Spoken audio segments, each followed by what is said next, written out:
Hey guys, welcome to another commentary done by Diggity. Upper right hand corner we have Liquid TLO is the red Terran. Bottom left hand corner, once my computer figures things out, we have Incontrol is the blue Protoss. This is on CrossFire SC, which I'll talk about in a second. But just so you guys know, this is the final match, or at least I'm going to treat it as thus. There's a replay missing from this set. I think at this stage it is tied 2-2. And I'm not sure if it was in the group stages or if it was actually in this set of match where Incontrol managed to sneak a pylon inside TLO's base. And it might have been. I know that happened at some point during the day at MLG Dallas, but he's starting bottom left hand corner, blue Protoss on Crossfire, which is one of those maps that's larger, and as a result, scouting can be somewhat more difficult. On top of that, there's a lot of open room for TLO. I would say it's a newer map, and I think it behooves Incontrol to go up, get some scouting accomplished, maybe even open one gate robo on this map in particular, because it's got such a sizable space that you can work with. You can, because of the distances, rush is a little bit harder to execute. But again, this is TLO, and he's fantastic at finding those little timings. He's fantastic at building these incredible build orders that just completely and utterly befuddles his opponent. Let's see if he's going to be able to do so again. And it's going to behoove Incontrol, I would say, particularly looking at the prior matches when he was able to execute a gas steal and how that affected TLO and his play. I would say it behooves him to do so again. It looks like an SCV already taking considerable damage. It's too bad, again, that the cumulative damage on these SCVs does not result in an utter kill. In the meantime, Incontrol back in his base, just chrono boosting probes out, has that gateway up, has that assimilator up and running. TLO is tacking on a refinery as well. And it looks like it has taken some damage on that SCV. It's back in the lines and just kind of wandering around. Incontrol doing a fantastic job of providing some harassment, getting good scouting, and it looks like another SCV moving out. Incontrol actually pressing forward. Never mind, coming back. Incontrol actually befuddling TLO a little bit. He's having trouble exchanging and moving around these SCVs, and it looks like that initial damaged SCV is going to be the forward scouting SCV. Now that first Marine out, and this is going to be a critical juncture for Incontrol. How long is he going to be able to stick in base? And it looks like he is, in fact, going to go for a gas steal. Nice. And this is going to force again TLO to play a little bit more mineral heavy, and as a result marine heavy to start. Is getting an orbital command center. First Marine is out, and Incontrol able to sneak that out. But also I don't want to completely ignore the fact that this SCV has taken some damage. So if Incontrol opens Stalker at first, which he should be able to, particularly with the gas steal on top of everything else, that he should be able to limit information to TLO, although it looks like he's already revealed that he is in fact going for a second assimilator. So first Marine, an interesting attack lab, and let's see if he goes Reaper first. It looks like in fact he is going Reaper first, and I like this to provide some additional scouting information across the field, also try to provide a little counter pressure against maybe sentry early builds, some sort of defensive protective thing, which this map, even though you don't need sentries that early, and it looks like we are going to get a sentry fairly early on, even though you don't need them, it helps to get sentries out early just to build their energy, because across all of the artifacts, look at all these map artifacts and look how many ramps there are. So Reapers do very well opening against sentries 1v1. On top of that, they can provide some of that counter pressure and just distracting Control, keep him from putting pressure on this natural expansion if he decided to do so. I assume not, again, because of the length of the map. But on top of that, it provides some of that nice scouting information. It looks like he's moving across the 9 o'clock. The sentry just providing a nice little barrier there, chrono boosting additional sentries out. Again, and Incontrol very uncomfortable, and this I think is more a testament to TLO's ability to play. It looks like an initial probe is going to spot this Reaper, so maybe be in a better position. Let's see if Incontrol continues with the sentry play. Actually, he's getting a Zealot out to follow, and he's just going to rely on 2 sentries. Even they're a little bit slow though, is the difficulty, and it looks like a follow-up, so it is going to back up. A follow-up Marauder now for TLO, as well as additional barracks. That command center about 3/4 finished, and that assimilator nearly down, so he will be able to take that additional gas, but at the very least he's been forced to more 2-base style. And on top of that, this initial Reaper, which I actually lost track of it. Did he get killed? I don't think the initial Reaper died. Okay, there he is at the Zelnaga watchtower. A little bit of trouble there finding him. I like this positioning at the very least to sneak these probes off, again deny information to Incontrol, still playing map control with that Reaper, doing a fantastic job of doing so. Additional barracks now up, 3 Marauders on the ground, so it looks like it's a very Marauder heavy opening, although these barracks could very quickly turn into Marine pushes, and still no second gas, so maybe a long-term economic style. Looks like Stimpack is already finishing in its upgrade cycle. Engineering Bay also out, and Incontrol already moving out to take a natural expansion. He wants to play the long economic game, wants to take that early economic lead. Comsat there from TLO. He sees the 3 gates, and that really doesn't provide a lot of information. That just lets him know, hey, there's 3 gates, maybe a lot of troops coming out. And Incontrol starting to press forward, and the way I don't think TLO is going to take this super seriously because he didn't see a probe along that attack force. And if you don't see a probe, you have, oh, never mind, he actually is building 2 bunkers on the front, realizing, okay, there are a lot of troops, there's 3 gateways, it's possible that there's a large attack moving out. Incontrol is just kind of bluffing this and wanting to put on pressure on that natural because he's already gone Nexus first to start, but just testing that front door, it looks like Marauders also do not have that concussive shell upgrade to really pick at these troops. So this is a very safe pressure attack for Incontrol, and still no probe. Again, without that probe, he can't put that proxy pylon, he can't warp units in, really make that a legitimate full-scale attack. But that did force additional bunkers that will slow TLO down a little bit. Granted, he can recycle them, but that's 100 minerals he's not using now, at the very least. And on top of that, that's going to pin him. He's not going to take this natural expansion just yet. He's going to sit back. There's the comp set for TLO. He now knows, okay, well, now he has the natural, so momentarily probably should empty these bunkers and probably lift up to take that orbital command. Also tacking on 2 additional gateways, going very Marauder heavy here in the mid game, is actually taking a big upgrade lead. This is very early weapons 1. So perhaps thinking about some sort of push attack. The problem with this, though, is because there's so many sentries out early, it's going to be very difficult to go to the ground and do this. He's really going to need to do it with dropship play. And the question is how does Incontrol cope with that? And interesting, TLO leaving the bunker down, deciding to tech a little bit heavy, and is happy just to drop mules and go with the SCVs initially. Incontrol already at 2 base. Economically, he should be somewhat ahead just because of that once those mules fade away. And it looks like he's even, well, behind because of the mules, but we'll see what happens once they shift off. Robotics Bay going to move up to that Colossus. Colossus also very strong on this map because, again, the map artifacts are able to work with. Now TLO moving out to that natural expansion, recycling the bunker is going to take that low ground. And again, I'm kind of curious to see what he does with the airplay, because dropships can be very, very effective. Interesting pylon here in the 9 o'clock location, just kind of guarding that gold base, and also providing a later game option. Also playing very safe, additional bunker, additional missile turret, just because he doesn't feel like he has enough information. Incontrol also in a nice defensive posture. You see he's got the sentries to blockade here, and also in case there's a swing around attack, he can delay a little bit, pull back, get the sentries down from the north, and have a combined army to defend his natural expansion. Just rolling still off the 3 gateways, is waiting for those Colossi to get up and running. But again, it's kind of that critical choice. Okay, Medivacs to provide mobility and go for drop options, or Vikings to deal with the Colossi early for TLO. And that's really going to be a big critical decision. I assume he's going to go drop ships to start because he does have that level 1 weapons, and he does have and he has level 1 armor also upgrading momentarily. Factory now pushing off, thermal lances also upgrading. So now we see that starport in position. This is I think this is going to be a pretty key moment. Observer also moving up for Incontrol, and that can provide a lot of vital information if you can swing it around to the main. There's the two medevacs to start. So, and let's see how, now the question is does Incontrol run out and try to take a very aggressive 3rd base, or is he going to press forward and get kind of caught out of position? And this is where he's in a difficult slot, I would say. It looks like he is thinking about taking that gold base, because if you look at any option for your 3rd, it's way far away from your initial 2 base opening. And it looks like his answer is going to be Stargates. Very interesting. Let's see if I can find it to point it out. There's Stargates at the corner. Phoenixes could really neutralize that medevac drop capability. On top of that, help protect against the Colossi later. And it looks like, wow, TLO going to move out. He's got level 1 shield coming up online with this attack. So medevac's moving forward. He wants to put on some pressure. Again, it can be difficult to execute unless he swings around from the far right, just because these sentries can at risk split this army in multiple portions. That Stalker going to see these troops. And I love what TLO doing, only a single Marauder and a single medevac, providing that very little information for Incontrol. But I think he has an observer somewhere that he can move up to also get good eyes on this army, to not really be caught off guard. So this is actually a significant threat. Looks like a forge down for Incontrol to try to catch up on those upgrades as well. And there's TLO loading up for the drop.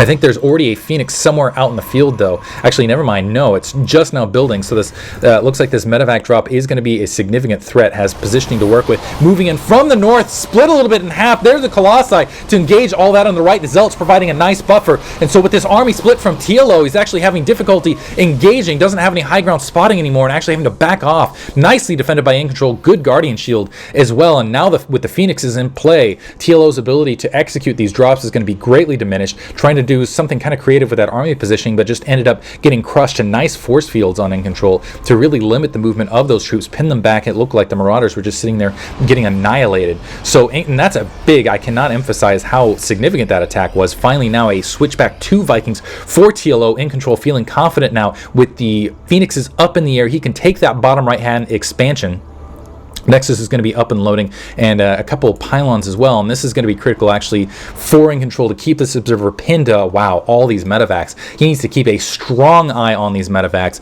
and make sure he does not get caught out of position because he's got a lot of territory to cover. It looks like TLO starting to move out once again. Wow, and that is a lot of Colossi with Thermal Lance upgrade to work against this as well. Level 1 weapons should be online shortly for Incontrol to also provide some additional boosting defense.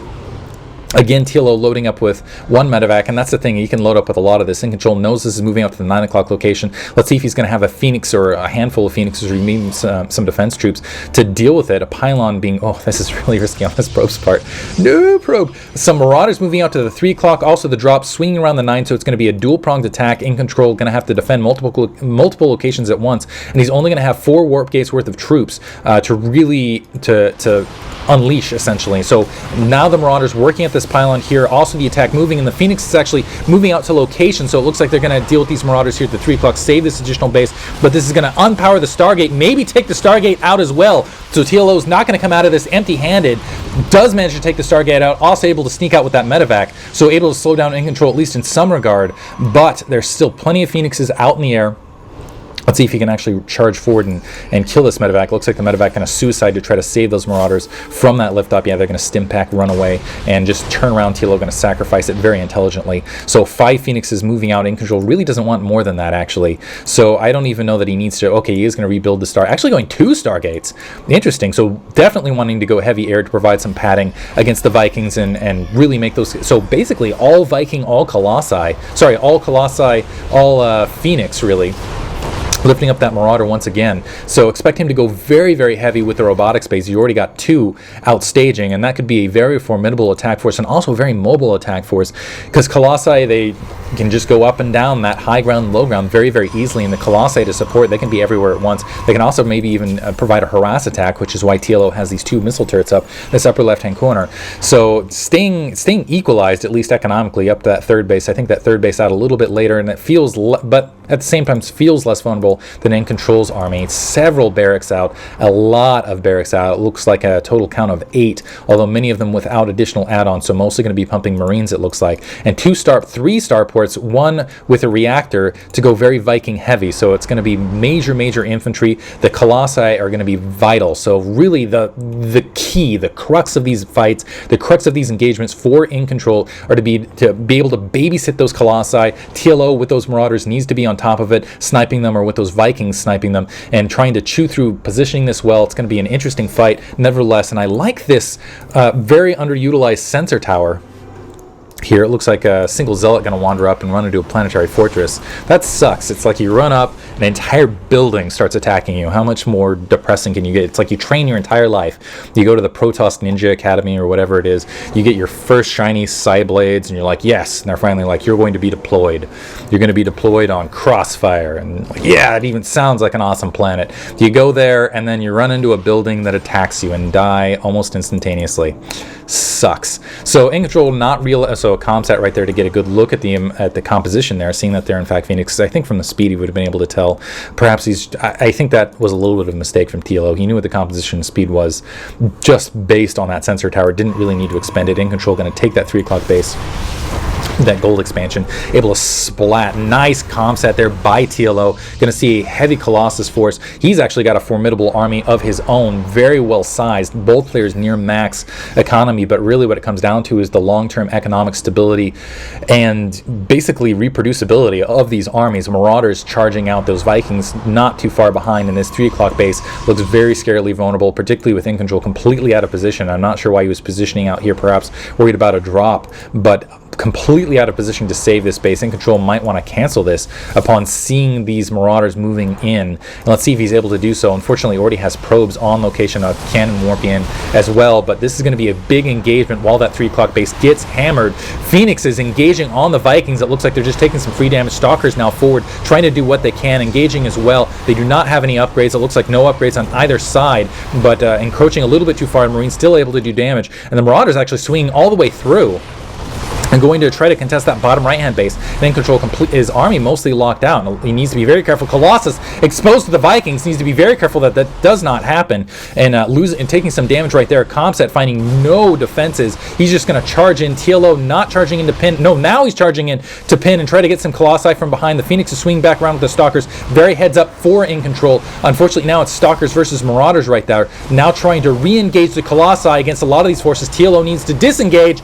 Guardian Shield up. But he's choosing to attack instead, and with all those Colossi, that's going to be devastating. Now let's see if he can get those Vikings clearing that Colossi force out, the Marauders, and forward retreat. Zealots with charge, wiping that up, but so many Vikings overhead. Looks like they're able to just absolutely ruin those Colossi. Stalkers able to chew through a lot of Vikings as well, and there's those Zealots. Short end of the stick trying to chase this. It looks like they might, they get 2 Marauder kills out of that after some heavy stim packing and retreat. Incontrol smells blood in the water, is going to continue with this attack straight forward. And almost able to pick off some medevacs, not quite, before the Vikings are able to provide some counter defense. But that was an interesting exchange. Incontrol does lose the 3 o'clock gold expansion, but he can immediately retake it upon holding map control. So yes, it was a loss, but not a huge loss. Getting a Dark Shrine and some Blink Stalkers to provide some additional ability, which I think is absolutely key. TLO realizing, okay, well, I need to try to take and sneak this gold base. Maybe shell up a little bit to stay in this economically. Just bringing up the income tab, you can see he's slightly behind, probably because the mule's somewhat down. He is behind in the overall harvester count. That's very normal for Terran, though. At this stage of the map. Incontrol moving up. He wants to deny this base as long as possible, and then maybe actually even take an additional one. So take the 3 o'clock, take the 9 o'clock. It's going to be very difficult to defend both locations at once, but he does have TLO in a little bit more of a defensive situation. Hidden probe there, providing some additional scouting information, getting annihilated, but at least he knows TLO may be thinking about expanding, and now Incontrol moving up to the 9 o'clock base. He's going to catch a lot of these medevacs in open field. Oh, that's going to be huge. Now the Vikings starting to engage, but there's several Stalkers underneath, and they're going to push that back, and it looks like there's actually a command center on the ground floating out to provide some from the main, perhaps built. I'm surprised it's not a planetary fortress actually being built on the ground, but the Marauders doing some damage, pressing forward. Still a lot of Colossi to work through these troops, and TLO just assuming that it's 3-3 upgrade, the heavily upgraded Marauders would be able to shoot through this, but that is not the case. All the Colossi down, but still a huge standing army left over, and TLO trying to land. Incontrol going to try to, sorry about that, trying to gun down. It looks like he's going to work against that planetary fortress. Planetary Fortress does not get taken out. Incontrol swing back around to do as much damage as possible, lifting off the Marauders. Absolutely genius micro maneuver there. Now the Blink Stalkers blinking in to just continue pounding the damage. And that medevac is not going to get out alive. TLO, he needs to be careful planting that where he is, because he does not have anything to defend this. Incontrol can immediately swing around and deny that. Looks like he's trying to regather some troops and bring SAVs off the line. Looks like there's an EMP somewhere. Definitely going to lose this Ghost Academy. At the very least, Incontrol moving it. Well, I was thinking about moving in reinforcements, but it looks like he's actually going to back off this attack. I still feel like he could do some additional damage and catch a lot. That was extremely dangerous by TLO. Mules, it looks like he's still going to lift off and kill a couple stragglers here.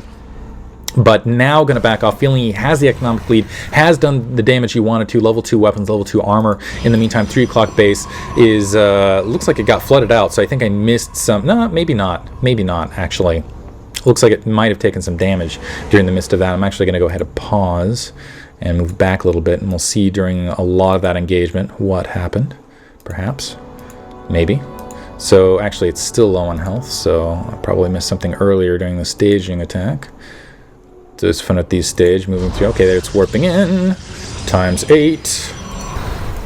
I assume what happened is actually these guys and these guys joined out to do some damage. So here's that engagement there. Yeah, that is in fact what happened. Looks like a couple troops moved in and just pounded a little bit away here, but some Dark Templar warping in, and it looks like they managed to halt that attack, very interestingly enough, while all of this was happening up here. Awesome. So let's get back to where we were. A little bit of a digression. Kind of breaks up the pacing. Sorry about that, ladies and gentlemen. And continuing. So now the Phoenix is roaming free. This is a very exposed Ghost Academy. I think this is mostly to try to counter the Phoenixes with an EMP, and let's see if he's going to be able to. There's that EMP. Does in fact catch a lot of those Phoenixes. Ghost Academy very vulnerable, actually. We're not quite to where we were. ×2, backs off. There we go. Okay. Re-engages. There we go. Okay, back to the match. 3 o'clock base has taken significant damage, but is still holding. Looks like it's going to be Incontrol warping in Dark Templar. One of those Dark Templar could be very annoying for TLO. He has a lot of missile turret coverage, but still this 9 o'clock base somewhat vulnerable, also some bunkers, and this is a very difficult position to try to defend, because it's, look at all these high ground pressure points, with those Colossi, with those Phoenixes, with those Blink Stalkers. The mobility of the Protoss army in the short range could really, really be effective in this particular quadrant, and TLO absolutely needs to defend this base, especially because look how many mules he has on top of it. He's running basically all of his mules staging at that location right this moment. And it looks like he's now switching to perhaps battle cruisers, because he's getting level 2 ship weapons. He's definitely thinking about going something, Aaron. Am I missing? No, he's building some starports out to the corner. So thinking about moving up to battle cruisers in this attack. He's actually behind as far as the flat army count goes. And this is a very dangerous situation to be doing a large tech switch like this, particularly when it's vital that you're holding this gold expansion. And I don't think these Marines and Marauders are going to be able to cut it against even 2 Colossi, honestly. With enough micromanagement from the Phoenixes at this kind of corner position. More in an open field, I would say yes, this army would be suitable, but considering just the positioning of this, it's going to be very difficult for TLO. Some Dark Templar running forward, suiciding a little bit, and actually Concussive Shell's still not upgraded. Interesting decision. Now the Phoenix is actually running forward. It looks like they're going to try to dive in, pick off these bunkers, and again, this army just has to sit in the background. Careful, Phoenixes. It looks like they are taking some damage, but they are going to back off, able to clear those bunkers, and that's what I was talking about right there. TLO just has to sit and watch the engagement as he floods down the corner. You can comms at it, but it's very difficult to engage along this kind of positioning. Incontrol has that 9 o'clock base up and running. It looks like we're seeing a drop here to the 9 o'clock as well. Cannon starting to work away at it. And Incontrol's army actually moving all the way back to this position. See if he can warp in some Dark Templar to try to take care of it. The probes get out, so he's not going to lose the probes, but he might lose this gold expansion. Single Stalker warping in. Now the Phoenix is able to dive in. They are going to be able to take out that medevac and perhaps afterwards take everything out as well. TLO doesn't have enough to really punish or take out this Nexus. Zealots quickly, and what does that sound that the Zealots make? It almost feels like they're slicing through jello. It's like the squishy bleach. It's kind of a weird, killing the Marines in particular. It just doesn't sound appropriate, because I don't know, well, maybe Marines are made out of jello, and there's something that happens in the Terran prison system that we don't know about. Anyway, TLO moving another Marauder attack force out to the 9 o'clock location. Blockade of Zealots on the ramp to stop the nice defense by Incontrol, continuing to wipe them out, and it looks like the Marauder is like, ooh, get out of there, and he is going to be able to waddle his way back to safety. But Incontrol right there, going to re-engage several Colossi, able to take out that turret very easily. It looks like he's going to try to re-engage from this corner. Nice force fields to really press that out. The Colossi getting short-range damage, and it looks like this is basically a split army. TLO being, the Dark Templar able to crush that army down below. Now full engagement, but not much left to work with. TLO GG's right there, does not have the economy. He knew it. 9 o'clock base was going to get wiped out.